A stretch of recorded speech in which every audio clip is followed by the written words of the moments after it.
voici arrivé au terme de cette très longue conférence. Je vous remercie pour votre extrême attention. Je vous rappelle les 10 raisons urgentes de sortir de l'Europe. Il faut rétablir la démocratie, c'est-à-dire arrêter avec ce système qui, mathématiquement, je vous l'ai prouvé, rend toute autre Europe impossible et vide de sens toute élection nationale. Il faut résoudre la question de la dette publique, c'est-à-dire notamment pouvoir se soustraire à l'article 123 du TFUE. Il faut sauver l'agriculture et les agriculteurs. Il faut donc se soustraire aux articles 32 et 39 du TFUE. Il faut sauver l'industrie et nos emplois. Il faut donc sortir de l'euro pour récupérer la maîtrise de notre politique monétaire, notamment pour le change externe, ce qui oblige à dénoncer notamment l'article 282 du TFUE. Il faut dénoncer juridiquement les articles qui organisent, qui donnent le feu vert aux délocalisations industrielles et au répatriement de produits fabriqués à très bas coût de salaire, c'est-à-dire qu'il faut dénoncer les articles 32 et 63 du TFUE. Il faut maîtriser l'immigration, à la fois pour ne pas déstabiliser la société française, mais pas déstabiliser non plus, ne pas voler la force vitale des pays du Sud. Il faut donc revenir sur les articles 67, 77, 79 du TFUE. Il faut préserver la santé de l'environnement. Ça implique de revenir sur les articles 168 et 169 du TFUE. Nous devons conserver nos services publics et notre patrimoine national. Nous devons donc remettre en cause l'article 106 du TFUE. Nous devons défendre nos retraites et notre politique économique et sociale. Nous devons donc notamment supprimer l'article 5 et l'article 121 qui fixe les grandes orientations de politique économique, ces articles du TFUE. Nous devons protéger la paix du monde, en notamment nous soustrayant de l'OTAN, qui est devenue une opération une milice internationale pour semer en fait le malheur à travers le monde. Ça nous impose de sortir de l'OTAN, donc de dénoncer l'article 42 du TUE. Et nous devons préserver la vision française et francophone du monde. Nous devons refuser un monde fondé sur le communautarisme racial et la ségrégation. Nous devons fusionner. Nous devons au contraire promouvoir un monde avec des nations ouvertes, chacune conservant ses identités, mais chacune étant ouverte sur le reste du monde et refusant notamment une vision racialiste et communautariste pour faire privilégier une vision typiquement française. C'est le génie de la France depuis le baptême de Clovis de 496 et l'interdiction faite par le clergé à l'époque des mariages claniques. C'est ce qui fait notre spécificité. C'est-à-dire que la France vise à l'universel. Nous devons redonner à la francophonie tout son sens pour en faire un pôle d'équilibre et de civilisation dans le monde face au rouleau compresseur communautariste et ultralibéral anglo-saxon. Alors que faire ? Que faire puisqu'une autre Europe est mathématiquement impossible ? Je vous l'ai montré au début de cette conférence, 1,2 secondes sur 1 trillion d'années. Et puisqu'une autre Europe est mathématiquement impossible, eh bien il faut faire ce que nous vous proposons, sans faillir, constamment, sans avoir jamais changé une seule fois notre discours ni nos propositions, ce qui nous sépare de toute la classe politique française. Avec l'UPR, vous savez ce que vous avez, vous n'aurez jamais de mauvaises surprises, jamais nous n'en changerons, puisque nous avons pris une charte qui verrouille absolument notre programme de façon décisive et notre vision du monde, et c'est sur cette charte que les gens adhèrent. Donc vous n'aurez jamais de mauvaises surprises. Je suis le président fondateur, mais je ne suis finalement que le premier adhérent de cette charte à laquelle je me soumets comme tout un chacun, c'est-à-dire que tous les instants, nous faisons en sorte d'écarter les débats qui pourraient nous séparer pour nous relier sur l'essentiel. L'essentiel, excusez-moi de le dire, mais l'essentiel, c'est que vive notre pays, c'est-à-dire que vive la France. Alors que faire ? Eh bien, il y a la solution, c'est le traité de l'Union européenne, l'article 50. Tout État membre peut décider, conformément à ses règles constitutionnelles, de se retirer de l'Union. L'État membre doit négocier une procédure de sortie avec les autres. Donc c'est une obligation de négociation. C'est de bon sens. Je vois maintenant quelques jusqu'au-boutistes qui disent « Oh, mais l'article 50 est inapplicable. » Pourquoi il est inapplicable ? Ils proposent quoi, eux ? C'est un article de bon sens, puisqu'il impose tout simplement de pouvoir d'entamer une procédure de négociation. Il propose quoi? Il propose d'ailleurs rien. La seule chose qu'il propose, c'est de taper sur l'UPA parce qu'ils savent pas quoi nous répondre. Donc en réalité, nous avons une procédure de négociation. Il est même prévu d'ailleurs que si au bout de 2 ans on n'est pas parvenu à un accord, eh bien à ce moment-là, on sort de plein droit. Mais rassurez-vous, lorsque la France aura décidé, lorsque les Français auront décidé de sortir de l'Union européenne, ben ça se passera très bien. Il n'y a aucune raison que ça se passe mal, puisqu'on mettra en œuvre un article sur lequel tous les autres États sont tombés d'accord, puisqu'ils ont ratifié le même traité. J'ajouterais même que lorsque les Français diront qu'ils sortent de l'Union européenne, il y aura beaucoup d'États qui diront mais ils ont bien raison. Et non seulement on ne mettra pas des bâtons dans les roues, mais très probablement, eh bien, en réalité, on nous félicitera d'avoir été les précurseurs. Notre programme de libération nationale, c'est la sortie urgente de l'euro, la réattribution à la Banque de France de son rôle normal de financement de l'État, la défense par la France elle-même de ses intérêts à l'OMC, le rétablissement effectif du contrôle des flux de capitaux, de marchandises, de services et de personnes, la renationalisation de notre politique étrangère accompagnée d'une sortie de l'OTAN et du retrait de nos troupes engagées dans des guerres illégales, la restauration des services publics à la française, garant de cohésion nationale, la sortie de l'Union européenne au plus vite, car toutes les mesures précédentes sont contraires au traité, et c'est parfaitement possible avec l'article 50 du TUE. Voilà comment se termine cette conférence. Avant de se séparer, enfin avant de vous donner peut-être la parole pour répondre à vos questions, un mot et un dernier mot sur notre mouvement. Moi, j'insiste beaucoup sur le fait que les gens doivent se mobiliser. Vous avez parfaitement le droit de ne pas être convaincu, bien entendu, par tout ce que je vous ai dit. J'aimerais quand même que les gens qui ne sont pas convaincus m'expliquent en quoi ils ne sont pas convaincus. Voilà, parce que je veux bien avoir des débats, mais j'estime, en tout cas, toutes les conférences que je fais à travers la France depuis 6 ans sont faites de la façon la plus honnête et affective qui soit. J'y donne, je crois, tout ce que je peux donner de mon cœur et de mon cerveau sur l'état de notre pays. Il est possible.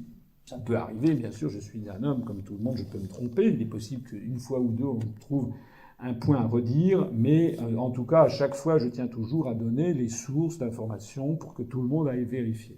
C'est d'ailleurs ce que je souhaite. Mais si les gens sont convaincus, et il y en a de plus en plus qui se rendent compte que d'abord, tout ce que je dis est toujours constant, et puis ensuite, ils vont vérifier les citations que je dis, parce qu'il y a beaucoup de mes conférences maintenant qui sont sur Internet, ils vont vérifier si ces citations sont exactes, ils découvrent qu'elles le sont. Et d'un seul coup, ils ont envie à ce moment-là de dérouler la pelote de laine et de découvrir plein d'autres choses. Je ne peux pas tout dire, mais de découvrir à quel point toutes les clés de compréhension que je donne permettent enfin de comprendre ce qui se passe. Voilà, c'est comme finalement on a trouvé la clé du rébus. Donc maintenant, toutes ces clés permettent enfin de comprendre ce qui se passe. Alors, si vous en êtes maintenant convaincu, la dernière chose à laquelle je voudrais vous convaincre, c'est de sauter le pas et d'adhérer à notre mouvement. Il y a beaucoup de gens qui me disent « Je vous suis, c'est formidable, je vous suis depuis 2 mois, depuis 6 mois, depuis 1 an, depuis 2 ans. » Et je dis, il y a un moment à partir duquel il faut sauter le pas et nous rejoindre. Il y a beaucoup de gens, la grande majorité, plus de 90% de nos adhérents n'ont jamais été dans un mouvement politique auparavant. Il faut donc sauter ce petit verrou psychologique. Je ne sais pas très bien ce qu'il veut dire d'ailleurs. C'est pas une affaire que d'adhérer à l'UPR. Votre nom ne sera pas diffusé. Notre base de données est consultée simplement par 5 personnes, dont moi, en qui j'ai toute confiance. C'est le mouvement le plus républicain qui soit. Nous sommes un mouvement on ne peut plus républicain. Et c'est très important pour nous, puisque nous sommes barrés de l'accès aux grands médias. Voilà. Il y a une injustice qui nous est faite, qui devient de plus en plus flagrante. Quand nous étions peu nombreux, ça pouvait se justifier. Maintenant que nous sommes de plus en plus nombreux, ça ne se justifie de moins en moins. C'est pour la raison pour laquelle je vous invite à sortir de cette torpeur qui vous est instillée aussi par les médias. Ça fait partie du jeu. Ils ont même trouvé un journaliste qui s'appelle Apathie. C'est fait pour donner l'impression aux gens que jamais ils ne pourront sortir les choses. Pourtant, il suffit de se mobiliser. Les gens qui tiennent le système sont très peu nombreux. Donc il suffit de se mobiliser pour vraiment on peut changer l'histoire de notre pays. C'est la raison pour laquelle je cite cet auteur suisse, Max Frisch, qui vivait pas très loin d'ici d'ailleurs, pire que le bruit des bottes. Il y a pire que le bruit des bottes. C'est ce qu'a révélé le XXe siècle. Hein. Il y a pire que le bruit des bottes, c'est-à-dire des armées qui sont là, qui établissent la dictature. C'est le silence des pantoufles, c'est-à-dire ceux et celles qui décident de ne rien faire. Comme disait Jean-Paul Sartre, on n'a jamais été aussi libre que sous l'occupation. Il voulait dire par là, bien entendu, qu'on n'a jamais été aussi face à ses propres responsabilités que sous l'occupation. Il en parlait d'ailleurs, il aurait mieux fait de se taire, parce que lui-même n'a pas brillé toujours par ses prises de position à cette époque. Mais enfin, on n'a jamais été aussi libre que sous l'occupation, mais c'est pareil. Vous n'avez finalement jamais pu faire autant de politique qu'en ce moment, puisque c'est au moment même où tout le monde croit qu'il n'y a plus de politique que renaît la politique. C'est en tout cas ce que nous essayons de faire, je crois qu'on y parvient bien. C'est qu'on est en train de redonner à la politique ses véritables lettres de noblesse, ce que c'est que vraiment la politique. La politique, c'est pas un jeu, c'est pas un truc pour avoir des prébendes. Je ne peux rien vous proposer, vous n'aurez rien que de nous donner du temps ou de l'argent, sans avoir, si vous aurez mes remerciements, mais vous n'aurez rien d'autre, du moins pour le moment. Et c'est pas comme les postes, pas comme à l'UMP ou au Parti Socialiste, où les gens adhèrent pour avoir un mandat électif ou bien un CDD ou un CDI à la municipalité du maire en question, parce qu'il y a toute la famille qui est là, qui est à l'UMP ou au PS. C'est pas le genre de la maison, on n'a pas les moyens de toute façon, et c'est pas notre vision des choses.